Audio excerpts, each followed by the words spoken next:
और हमारा आज का हॉट इशू कि पीटीआई पर इतनी तनकीद बाज़ हलकों से क्यों हो रही है, ख़ास तौर पे जो पीटीआई के लोग बैरून ममालिक में बैठे हैं उन पे। और फवाद चौधरी ने भी ये बात कही है और भी बहुत सारे पीटीआई के लीडर ये बात कर रहे हैं कि खान साहब के लिए जितनी मुश्किलात हैं, पीटीआई की लोकल जो लीडरशिप है उसके लिए जितनी भी मुश्किलात हैं, उसमें बहुत ज़्यादा हिस्सा बाहर बैठे पाकिस्तानियों का है, उन पाकिस्तानियों का जिनका ताल्लुक पीटीआई से। हमें ज्वाइन किया रेहाम खान ने, जो पॉलिटिकल एनालिस्ट हैं।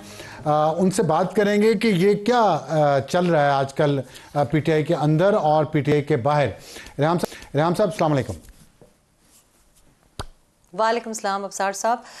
पहले तो कंप्लीट डिस्क्लेमर, क्योंकि मुझे लग रहा है कि नेशनल मीडिया बहुत ज़्यादा तवज्जो दे रही है कि पीटीआई के अंदर क्या चल रहा है, लेकिन मैं बिल्कुल लाइल्म हूँ कि पीटीआई के अंदर क्या चल रहा है। मैं सिर्फ ये तज्जिया आपको दे सकती हूँ कि पीटीआई के अंदर वही चल रहा है जो कि पहले चल रहा था। इट्स एक्चुअली फैक्चुअल, इसलिए क्योंकि मुल्क को इस वक्त जो दरपेश मसाइल हैं वो पीटीआई से बहुत बड़े हैं, बल्कि किसी भी सियासी पार्टी से बहुत बड़े हैं, और मेरा ख्याल है फोकस उन पे ही करना चाहिए। पीटीआई के अंदर मैं फोकस करेंगे, हम लाएंगे बात। और तो आपने कहा वही चल रहा है जो पहले चल रहा था, तो जो पहले चल रहा था वो हम आपसे पूछेंगे कि पहले क्या चल रहा था। तो ये बताइएगा कि ट्रम्प पहले भी खान साहब के साथ उनकी दोस्ती रही है, अभी वो आएंगे तो खान के लिए क्या करेंगे? क्योंकि अभी बाइडेन ने जाते जाते जो पाबंदियां लगा दी हैं पाकिस्तान पे, इस पे तो पाकिस्तान ने एहतजाज तो किया है, लेकिन ज़्यादातर लोगों का ख्याल ये है कि इससे कोई ख़ास फ़र्क पाकिस्तान के प्रोग्राम पे पड़ेगा नहीं, माजी में भी नहीं पड़ा। लेकिन एक अहम बात जो आई है वो वहाँ के जो नेशनल सिक्योरिटी के नायब हैं, उन्होंने ये कहा है कि पाकिस्तान के जो मिसाइल प्रोग्राम है उससे अमेरिका के मफादात को ख़तरा है, अमेरिका को ख़तरा है।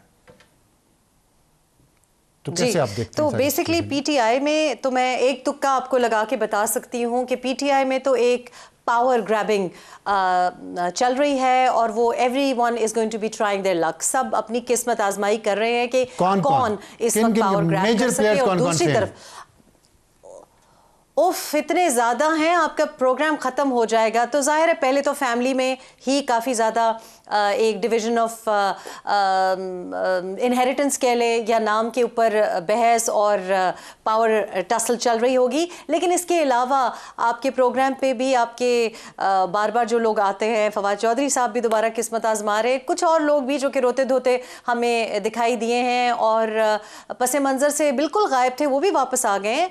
अब तो हर कोई, चाहे वो बैरिस्टर है या वो जज है या वो जज का कोई रिश्तेदार है या बैरिस्टर का कोई रिश्तेदार है, गैर सियासी है या सियासी है, घरेलू है या घर से बाहर है, सब ही किस्मत आजमाएंगे।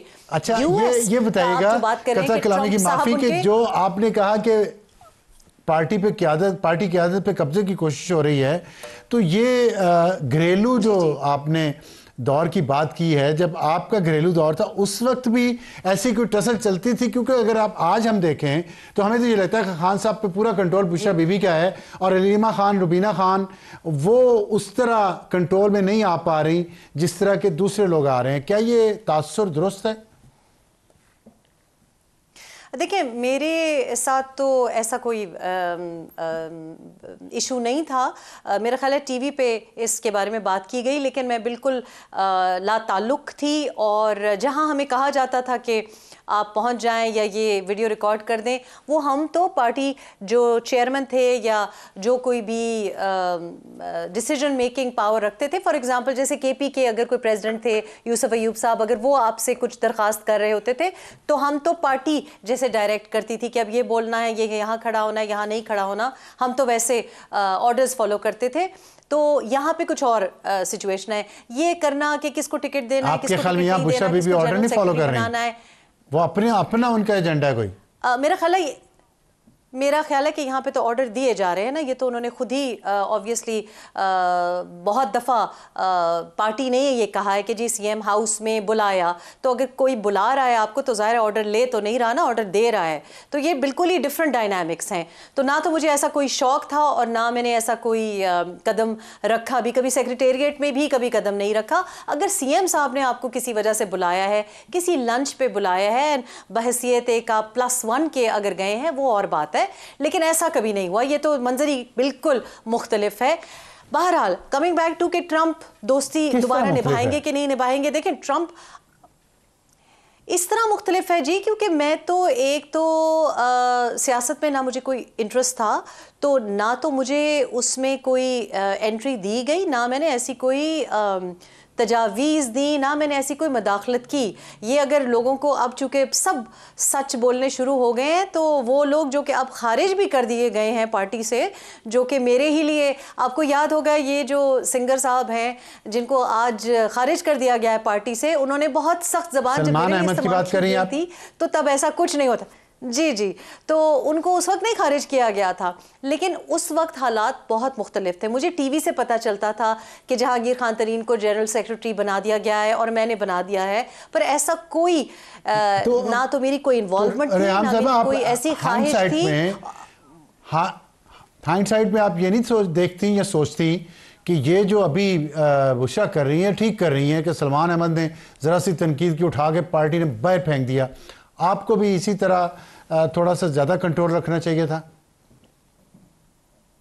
नहीं जी, मैं इसलिए नहीं हाइंडसाइट में, या आज मैं तो बल्कि ये सोच रही हूँ कि अल्हम्दुलिल्लाह कि अल्लाह पाक ने मुझे मेरी इनोसेंस में बचा लिया, क्योंकि आज मेरा ये हाल हो रहा होता तो मैं तो I am very very happy कि आज मैं ऐसी किसी सिचुएशन में नहीं हूँ कि जहाँ मेरे ऊपर कीचड़ भी उछाला जाए और एविडेंस के साथ। देखिए जो मेरे बारे में बातें की गई ना, तो वो तो जाहिर है बहुत ही अजीब किस्म की थी, पर उनकी एविडेंस कोई नहीं थी। लेकिन आज अगर मैं ऐसी कोई हरकतें करती, चूँकि वो मेरी नेचर ही में नहीं है, तो जो हम तजावीज़ दे रहे थे, जैसे कि कोई भी मुखलिस दोस्त देता है कि जी गाली गलूच नहीं करनी चाहिए, ओए ओए करके बात नहीं करनी चाहिए, या अपने जो सियासी हरीफ हैं उनको इज़्ज़त से और डिप्लोमेटिक और पार्लिमानी ज़बान इस्तेमाल करनी चाहिए, वो तो मेरा ख्याल है घर के लोग कहते ही हैं। लेकिन ये करना कि टिकट किसको देना है या इस्तिखारा करके सेनेट डिसाइड करना, ऐसी ना मेरी लाइफस्टाइल है, ना मेरी ऐसी कोई नेचर है।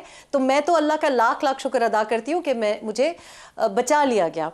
कमिंग बैक टू ट्रंप की दोस्ती, और देखे ना अब दोस्ती वो निभा रहे हैं ना, तो वो दोस्ती निभाएंगे इलॉन मस्क से, जो उनके काम का बंदा है, जिसने 3 स्विंग स्टेट से ज्यादा उनको खरीद के दे दी।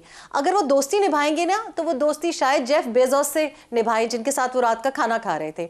अगर वो दोस्ती निभाएंगे तो शायद वो मार्क ज़करबर्ग से निभाएं, या फॉर एग्जांपल अपनी किसी ऐसे दोस्त से निभाएं जो उनके काम आ सकते हैं। उनको पीटीआई के बानी की दोस्ती निभाने का कोई ना फ़ायदा है ना कोई शौक़ है, और आप डिमांड तब करते हैं जब आपकी कोई पोजीशन बार्गेनिंग की होती है। तो ये जो बातें कर रही है पीटीआई और जो किए जा रही है, वो बेसिकली अपने को अलाइव रखने के लिए, जिंदा रखने के लिए, जिस सपोर्टर और वोटर को तो ये फिर जो अभी इतना बर्बाद किया है पाकिस्तान पे अमेरिका ने लगाई हैं, इसका जो लिंक जोड़ा जा रहा है खान साहब की रिहाई से और मुज़ाकरात से, मुफाहमत से, डील से, और पीटीआई यूएस से बहुत खुशियां मना रही है, इसका आपस में कोई ताल्लुक नहीं है?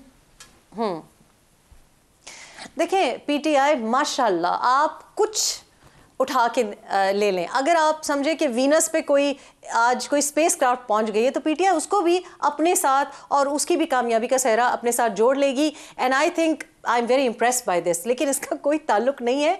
लेकिन यू नो इफ विशेस वो हॉर्सेस, आई थिंक कि ये जो है ऑब्वियसली हमारे जो बच्चे हैं, हमारे जो मासूम नौजवान हैं, और कुछ आंटियां भी हैं, उनको लाशऊर रखा गया, उनको जानबूझ के ये लाइल्म रखा गया है कि जनाब अमेरिका का जो इंटरेस्ट पाकिस्तान में है वो सिर्फ चाइना कंटेनमेंट की हद तक है।